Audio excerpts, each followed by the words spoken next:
చిన్నప్పుడు కృష్ణ గారు ఇంట్లో నుంచి తప్పిపోయాడు. దాదాపు ఒక 20-25 సంవత్సరాల తర్వాత కృష్ణ గారు ఇంటికి రావడం జరిగింది. వాళ్ళ మమ్మీ వెయిట్ చేస్తుంది కృష్ణ గారి కోసం.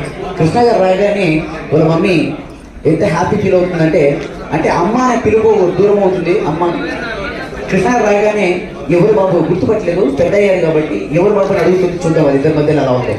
అమ్మ కొడుకు సౌండ్ పెట్టమ్మా ఒకసారి.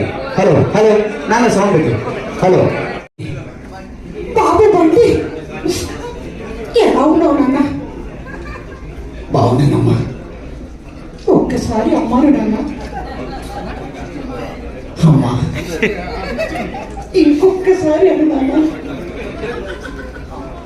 అమ్మా ఇంకొక్కసారి అమ్మాను నాన్న. అమ్మా ఇంకొక్కసారి అమ్మాను నాన్న. అమ్మా ఇంకొక్కసారి అమ్మాను నాన్న. చూదేనమ్మా అందుకే ఇట్లా